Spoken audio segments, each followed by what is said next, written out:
tous, bienvenue dans French Daily Practice, votre podcast pour apprendre le français tous les jours. Je suis très contente de vous retrouver aujourd'hui. Salut tout le monde. Moi aussi, je suis très heureux d'être ici avec vous. Aujourd'hui, on a un épisode super intéressant. Oui, absolument. Aujourd'hui, on va parler d'un sujet très pratique. On va parler de organiser son voyage en France. Exactement. Organiser son voyage, ça veut dire préparer son voyage. Comment se prépare un voyage en France? Qu'est-ce qu'il faut faire? Qu'est-ce qu'il faut savoir? C'est parfait pour vous si vous voulez visiter la France bientôt ou si vous rêvez de visiter la France un jour. Et même si vous ne voyagez pas maintenant, c'est utile. On va apprendre beaucoup de vocabulaire pratique. On va parler de train, d'hôtel, de restaurant. Voilà, et on va partager nos expériences personnelles aussi. On va vous donner des conseils, des astuces. Des astuces, ce sont des petits secrets, des bons conseils pratiques. Parfait. Alors, on commence? Tu es prête? Oui, allons-y. Bon, alors, organiser un voyage en France. Par où on commence? Qu'est-ce qu'on fait en premier? Ah, bonne question. Moi, je suis assez organisée. J'aime bien planifier. Planifier, ça veut dire faire un plan, préparer à l'avance. Donc, je commence toujours par choisir la période. La période? Tu veux dire le moment de l'année? Exactement. Par exemple, est-ce que je veux partir en été, en hiver, au printemps? C'est important parce que le climat change beaucoup en France. Ah oui, c'est vrai. En été, il fait chaud, en hiver, il fait froid, et les prix changent aussi, non? Oui, absolument.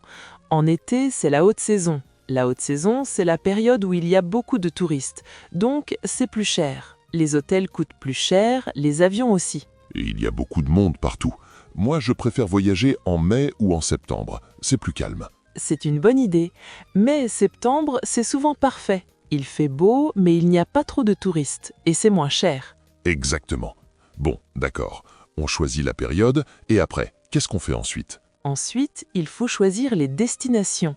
Qu'est-ce qu'on veut visiter? Paris, la Provence, la Bretagne, la Côte d'Azur? Ah, moi j'adore la Provence, les champs de lavande, les petits villages. Oui, c'est magnifique. Mais attention, il faut être réaliste. Réaliste, ça veut dire il faut être pratique, raisonnable. Si tu as seulement une semaine, tu ne peux pas visiter toute la France. C'est vrai, la France n'est pas si petite, il faut choisir. Peut-être 2 ou 3 régions maximum pour une semaine. Voilà. Et il faut penser au transport aussi. Comment on va se déplacer? En train, en voiture, en bus? Ah, le transport, c'est super important.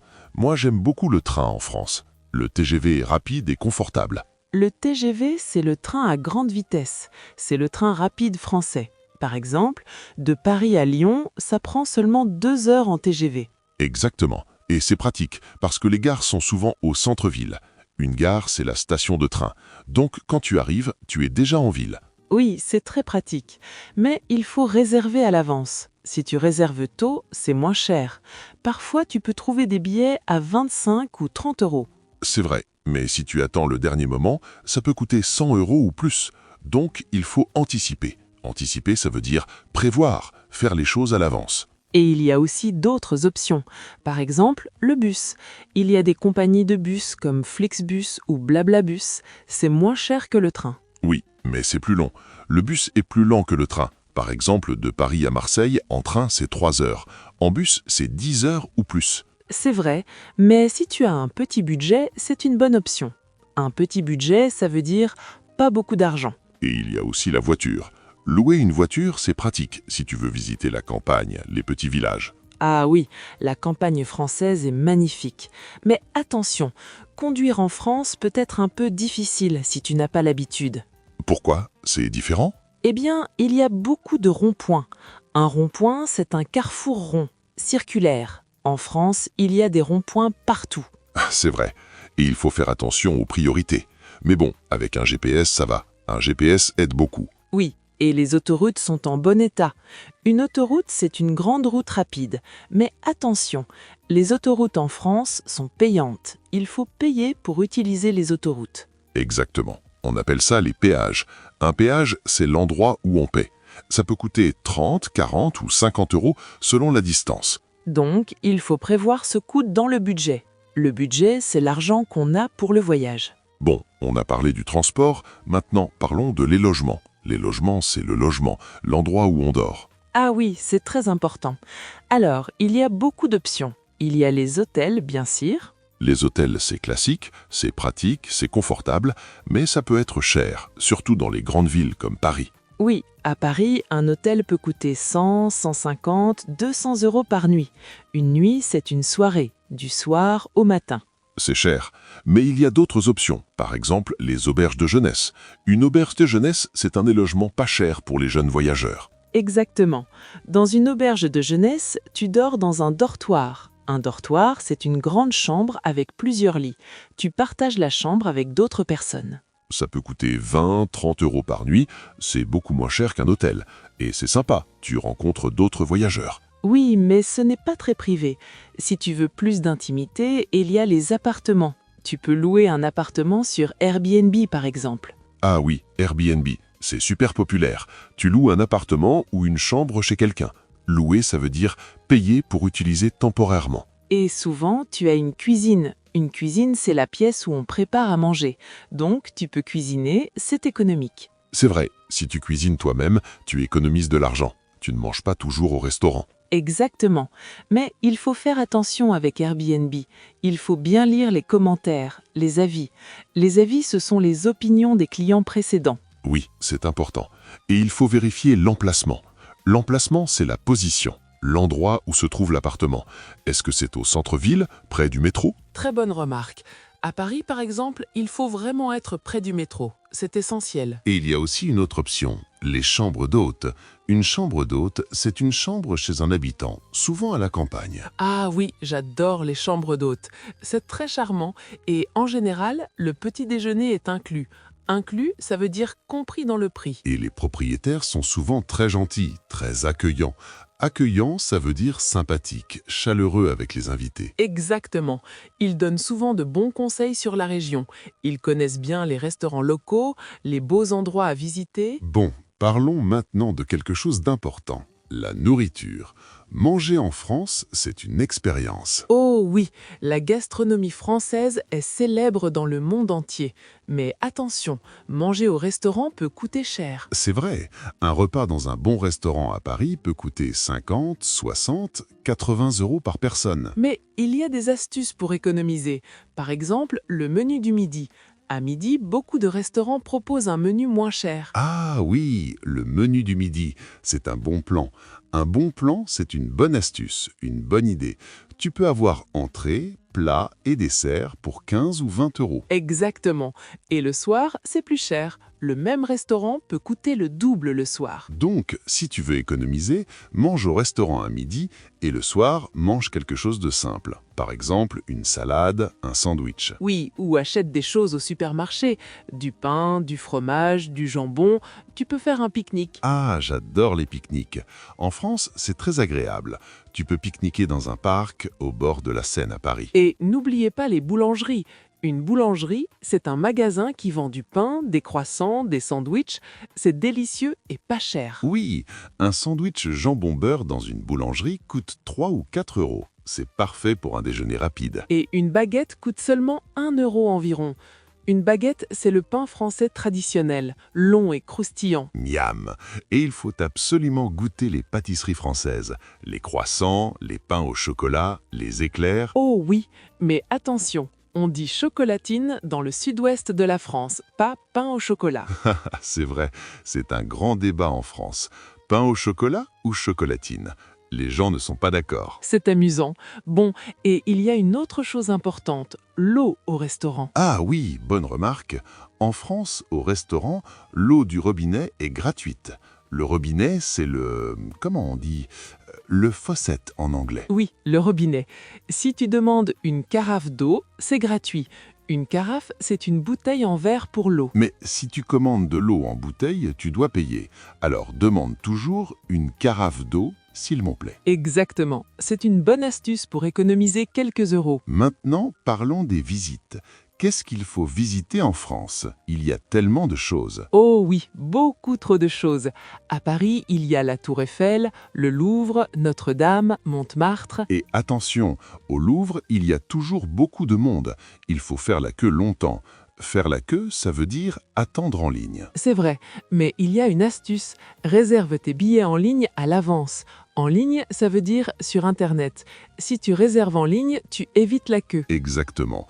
Et beaucoup de musées sont gratuits le premier dimanche du mois. C'est une excellente opportunité. Oui, mais attention, ce jour-là, il y a encore plus de monde, donc il faut arriver tôt le matin. Bonne idée. Moi, j'aime bien visiter les musées le matin. C'est plus calme. Et en dehors de Paris, il y a tellement de belles régions. La vallée de la Loire avec les châteaux. Ah, les châteaux de la Loire, c'est magnifique. Il y a Chambord, Chenonceau, Amboise, des châteaux splendides. Oui, et tu peux louer un vélo pour visiter la région. C'est très agréable de faire du vélo le long de la Loire. Super idée. Et dans le sud, il y a la Provence. Les champs de lavande en été, les marchés provençaux. Oh, les marchés! Il faut absolument visiter un marché en France. Un marché, c'est un endroit où l'on vend des produits frais. Fruits, légumes, fromages, viande. Oui, les marchés sont typiques de la culture française. Ils ont lieu le matin, souvent le samedi ou le dimanche. Et c'est une excellente occasion de pratiquer ton français. Tu peux parler avec les vendeurs, acheter des produits locaux. Exactement. Les vendeurs sont souvent très sympas. Sympa, ça veut dire gentil, agréable. Et n'oublie pas la Côte d'Azur. Nice, Cannes, Monaco, c'est magnifique, mais c'est assez cher. Oui, la Côte d'Azur, c'est luxueux, mais tu peux quand même visiter avec un budget limité. Par exemple, tu peux te promener sur la promenade des Anglais à Nice, c'est gratuit. Bonne remarque. Il y a beaucoup de choses gratuites à faire en France. Se promener dans les quartiers, visiter les églises, profiter des parcs. Bon, on a parlé de beaucoup de choses, maintenant quelques conseils pratiques, des petites choses importantes à savoir. D'accord. Alors, premier conseil, apprends quelques phrases en français avant de partir. Ah oui, très important. Les Français apprécient quand tu fais l'effort de parler français, même un peu. Exactement. Apprends à dire bonjour, merci, s'il vous plaît, au revoir, excusez-moi. Et parlez-vous anglais aussi? Si tu ne parles pas bien français, tu peux demander ça. Oui, mais commence toujours par bonjour. En France, c'est très important de dire bonjour quand tu entres dans un magasin, un restaurant. C'est vrai, c'est une question de politesse. La politesse, c'est très important en France. Deuxième conseil, fais attention aux horaires. Les horaires, ce sont les heures d'ouverture et de fermeture. Ah oui, en France, beaucoup de magasins ferment au midi. Ils font une pause déjeuner entre 12h et 14h. Exactement. Et le dimanche, beaucoup de magasins sont fermés, sauf les boulangeries le matin et certains supermarchés. Donc, il faut planifier. Si tu veux faire des courses, fais-les le samedi, pas le dimanche. Troisième conseil, fais une assurance voyage. Une assurance, c'est une protection en cas de problème. Oui, c'est important. Si tu tombes malade, si tu perds tes bagages, l'assurance peut t'aider. Et quatrième conseil, fais des photocopies de tes documents importants, ton passeport, ta carte d'identité. Bonne idée. Et garde les photocopies séparément. Séparément, ça veut dire dans un endroit différent. Exactement. Comme ça, si tu perds ton passeport, tu as quand même une copie. Et n'oublie pas d'avoir toujours un peu d'argent liquide. Argent liquide, ce sont les billets et les pièces. Oui, parce que certains petits commerces n'acceptent pas les cartes bancaires, surtout pour les petits montants. C'est vrai, il faut avoir au moins 20 ou 30 euros en liquide sur soi. Alors, parlons budget. Combien coûte un voyage en France? Ah, ça dépend. Ça dépend de beaucoup de choses. De la saison, des villes, du style de voyage. Oui, c'est vrai, mais on peut donner une idée générale. Pour un budget routard, un petit budget. Un routard, c'est un voyageur qui voyage avec peu d'argent, de façon simple. Voilà, pour un budget routard, on compte environ 50 à 70 euros par jour. Ça inclut l'hébergement, la nourriture, le transport local. 50 euros par jour, c'est possible? Comment? Eh bien, tu dors en auberge de jeunesse, environ 25 euros, tu manges des sandwichs, tu fais des pique-niques, 15 euros pour la nourriture, et le reste pour le transport et les petites dépenses. D'accord, je comprends. Mais c'est assez basique, non? Oui, c'est simple, mais c'est possible. Et si tu veux plus de confort, un budget moyen compte 100 à 150 euros par jour. Avec 100, 150 euros, qu'est-ce que tu peux faire? Tu peux avoir un hôtel correct ou un bon Airbnb, environ 60-80 euros. Tu peux manger au restaurant une fois par jour, environ 20-30 euros, et le reste pour les visites et le transport. Ça me semble raisonnable. Et pour un voyage plus luxueux? Pour un voyage de luxe, il faut prévoir au moins 200-300 € par jour ou plus. Waouh! Mais bon, ça dépend vraiment de chacun. L'important, c'est de planifier selon son budget. Exactement. Et il y a une dernière chose importante, les pourboires. Ah oui, les pourboires.